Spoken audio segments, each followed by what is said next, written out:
Venezuela, muy buenas tardes, bienvenidos a una nueva entrega de Plan Electoral. El día de hoy estaremos conociendo más al candidato a la gobernación de la Guayana Esequiba por la Alianza Democrática, Héctor Milano. Bienvenido, candidato. Un placer, muchísimas gracias. Gracias por estar con nosotros acá y pues bueno, siendo uno de los candidatos más jóvenes, ¿no?, a las gobernaciones de nuestro país, bueno, nosotros quisiéramos conocer de dónde nace esta idea de usted postularse como candidato a este estado, la Guayana Esequiba, siendo un caraqueño.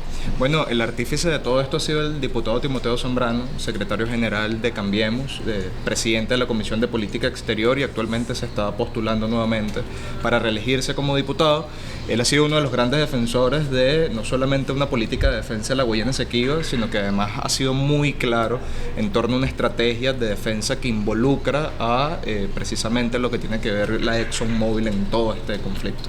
Básicamente Cambiemos, que es un partido muy joven y que promueve candidaturas que tienen, digamos que un respaldo en la generación de relevo que hace falta en el país y que ha sido extremadamente llamativo para la población.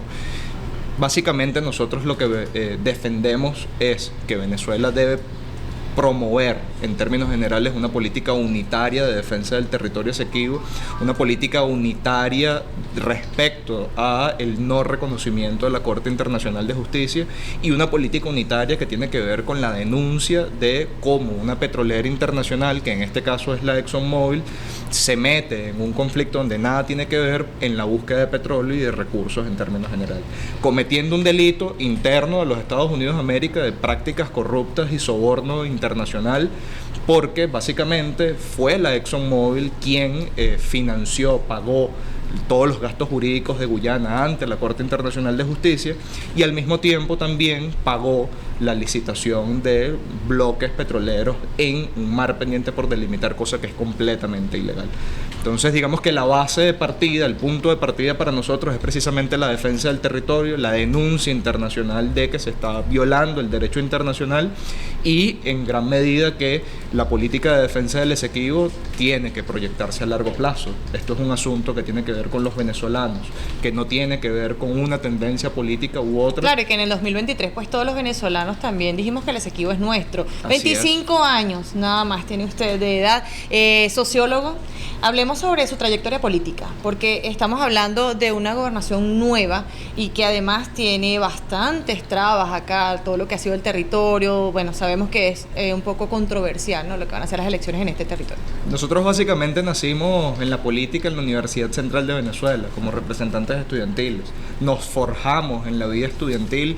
Yo fui miembro de mi centro de estudiantes en sociología, fui miembro de la Federación de Centros Universitarios, actualmente soy secretario juvenil nacional de mi partido, Cambiemos, Movimiento Ciudadano, y básicamente nos hemos forjado el calor de la calle. Yo soy del 23 de enero, soy un caraqueño de a pie, y básicamente eso es lo que necesita la política venezolana, no solamente una renovación de que haya nuevos rostros, nuevas ideas, nuevas propuestas, sino que además esas nuevas propuestas estén acompañadas de la formación política, porque precisamente involucrarnos en un tema que básicamente está vinculado a los hidrocarburos, a la minería, a la política de defensa de nuestro territorio, a la política exterior venezolana, requiere de los mayores niveles de responsabilidad y de compromiso nacionalista, los mayores niveles de coherencia y de conciencia política, porque independientemente de cuál sea el resultado, el día 26, independientemente de quién gane la gobernación, tenemos que estar todos unidos.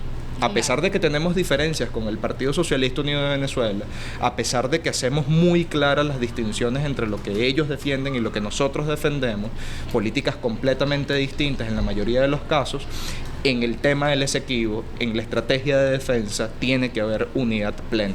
Pero ahí sí... Pero porque entonces hay 8 candidatos acá por la Guayana Esequiba, si sabemos que, bueno, tenemos a Ney Villamizar que va por el Gran Polo Patriótico, pero los otros 7 candidatos van por la oposición.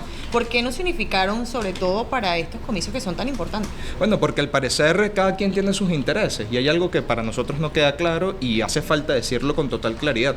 ¿Cómo se explica que los partidos políticos que estuvieron involucrados en el robo de Citgo y de monómeros ahora tengan un candidato a la Guayana Esequiba? ¿Qué garantía tiene el país de que esos mismos actores en este momento no están negociando con la ExxonMobil para entregar el territorio? ¿Qué garantía tienen los venezolanos de que en efecto esos actores que solamente están pensando en sus intereses personales, que solamente están pensando en intereses económicos, no van a vender el Esequibo básicamente como lo han hecho en tantos otros casos?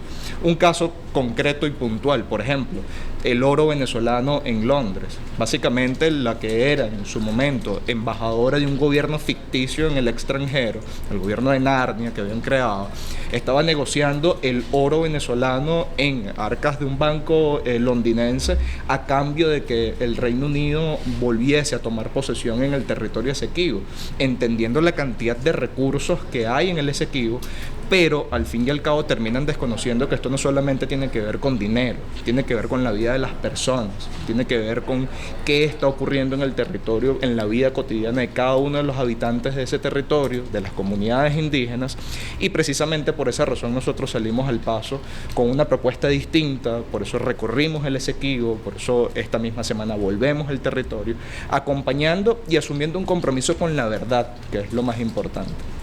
Comunidades indígenas donde nos decían, aquí nadie nos toma en cuenta. Hubo un caso puntual en San Martín de Turumbán, justo en la frontera, en el límite de facto con el Esequibo, donde nos decía el capitán de la comunidad, aquí el único presidente que nos tomó en cuenta fue Hugo Rafael Chávez Fría.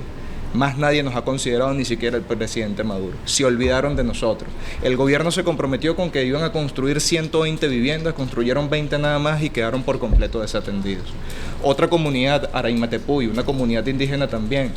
El vicecapitán y una señora de cerca de 90 años, esequibana de nacimiento, que fue desplazada más o menos en los años 70 por una condición étnico-religiosa. El gobierno guyanés con las armas desplazó a los amerindios, a los verdaderos habitantes de esa zona, y me decía, aquí el único presidente que nos tomó en consideración fue Carlos Andrés Pérez.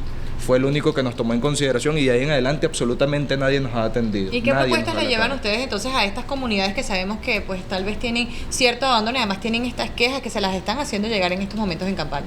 Mira, es muy claro que según el mandato del referéndum consultivo de diciembre del año 2023, uno de los puntos con el respaldo de más de 10 millones y medio de habitantes, de venezolanos que están a favor con esta medida, básicamente tiene que desarrollarse un plan, valga la redundancia, de desarrollo acelerado de toda la línea fronteriza para poder integrar el territorio Esequibo. Pero ¿cómo se desarrolla el territorio?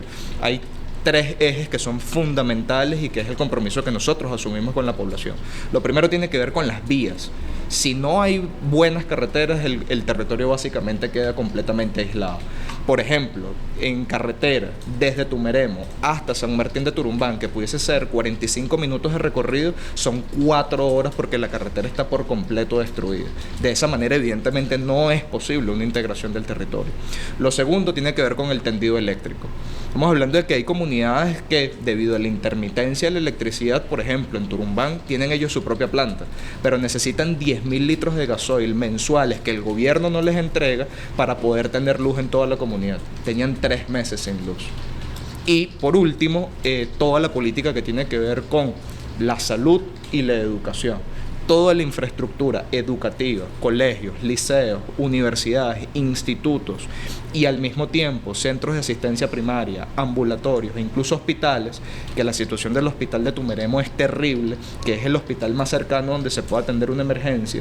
Por ejemplo, en Araimatepuy nos decían, mira, si una mujer está dando a luz y se complica por alguna razón, primero tienen 8 años sin una ambulancia. Se comprometió el gobierno en que les iban a entregar un nuevo aparato para que pudiesen desplazarse y nunca llegó. Sino que además, probablemente cuando llegan a Tumeremo tampoco los pueden atender a Tumeremo y esa mujer en ese estado tiene que ir hasta Ciudad Bolívar a 5 horas de distancia en carretera, claro, en que es un territorio además también bastante amplio. Amplísimo. Estamos hablando de que las distancias por tierra representan un reto significativo para poder desplazarse. Y con respecto a la soberanía, porque sabemos que bueno, ustedes entonces se van a enfocar en todos los puntos que me está explicando, incluso en la educación, que también ha sido como una de las banderas que ustedes han llevado acá en esta campaña, pero con respecto a la soberanía, la defensa de la soberanía de ese territorio, porque los otros candidatos también lo han tomado en cuenta. No lo estoy escuchando de parte de usted. ¿Cómo piensan ustedes entonces desplazarse? Porque sabemos incluso que pues este este es un territorio que está en disputa también. Entonces, ¿cómo ustedes piensan aplicar estos planes para que se resguarde a todos los habitantes de este territorio? Lo primero es que no reconocemos dictamen alguno de la Corte Internacional de Justicia. Eso es lo primero, y que es una línea que debe compartir todo aquel venezolano que defienda precisamente la soberanía. Segundo, la soberanía se defiende defendiendo a la gente. No es posible la defensa del territorio sin considerar a la gente, y por eso los planes de desarrollo que queremos implementar.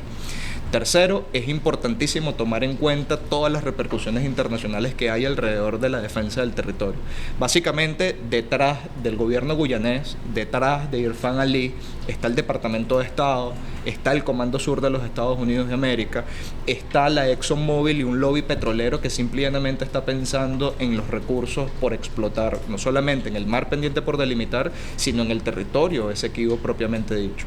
Entonces, la defensa de la soberanía pasa, en primer lugar, por el reconocimiento de las necesidades de los habitantes de ese territorio, por el desarrollo de infraestructura, por el paliar la cantidad de necesidades que hay allí, para fortalecer a la gente, para dignificar la vida de la gente y para luego empezar a implementar una política de integración del territorio Esequibo. Claro, eso lo tienen que hacer de la mano con la Fuerza Armada Nacional Bolivariana. Totalmente, también. Y de ahí nosotros hemos sido completamente claros. No hay política de defensa posible sin las Fuerzas Armadas.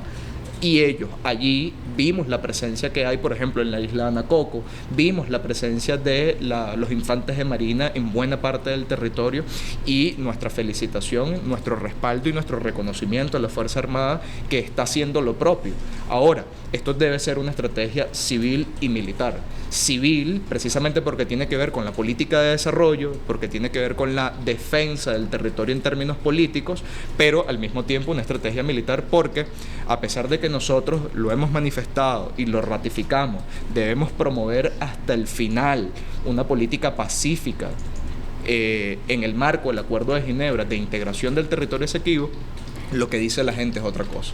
Y la verdad es que nos hemos topado con opiniones en la calle, no solamente en Tumeremo, en El Dorado, en Araimatepuy, en San José, en San Martín de Turumbán, donde habitantes propios del territorio te dicen: esto hay que recuperarlo por la vía de las armas. ¿Y cómo ha sido la campaña, candidato? Disculpe que lo interrumpa, Tranquila. Pero quiero aprovechar el tiempo con usted. ¿Cómo ha sido esta campaña? Además, también ahora que hubo un cambio en lo que es la circunscripción electoral dentro de la Guayana Esequiba, porque sabemos que antes estaba tomado en cuenta lo que era Tumeremo, también la Gran Sabana. Ahora solamente se ha disminuido a 2 parroquias que son bastante amplias. Hablemos sobre esta parte de la campaña para cerrar esta entrevista. Bueno, independientemente de cómo se reconfigure el territorio, quedará en manos del Consejo Legislativo Regional de la Guayana Esequiba, que está por escogerse también de delimitar lo más precisamente qué es lo que va a comprender el territorio, pero independientemente de eso, la gente está esperanzada. Todo el mundo está en la expectativa de un cambio, todo el mundo quiere dignificar su vida, todo el mundo, no nos encontramos con una sola persona en las calles, y bastante que caminamos por todo el territorio que nos diga: yo me siento cómodo y satisfecho con las condiciones de vida. Absolutamente nadie. Entonces eso se convierte en que la gente tiene ese deseo de participar, la gente está en la expectativa de que las cosas cambien, y la única manera posible de que ese cambio se materialice junto a una política de protección de la Guayana Esequiba es saliendo a votar el próximo 25 de mayo. Por esa razón, el llamado que yo hago a estas alturas es que hace falta salir a votar, de que nosotros estamos representando una alternativa para todos aquellos que se sienten descontentos. Para ¿Y si todos ustedes no aquellos que ganan, tienen una candidato? frustración. ¿Van a dejar también en abandono entonces estas comunidades a las que ustedes han llegado? En lo absoluto. De hecho, una de las garantías y parte del compromiso que yo he asumido es que como joven, tengo apenas 25 años, estamos trabajando construyendo el futuro. Y en las comunidades indígenas lo entienden muy bien. Estamos sembrando una semilla, y esa semilla no solamente debe echar raíces, sino que además debe fortalecerse con la participación de la gente. Yo asumí un compromiso que es un compromiso de por vida, y precisamente esa es la garantía que tienen los habitantes de la Guayana Esequiba. Bueno, esperemos que así sea entonces, candidato. Sí, Muchísimas gracias por habernos acompañado la tarde de hoy. Vamos a una pausa y regresamos con más de Plan Electoral.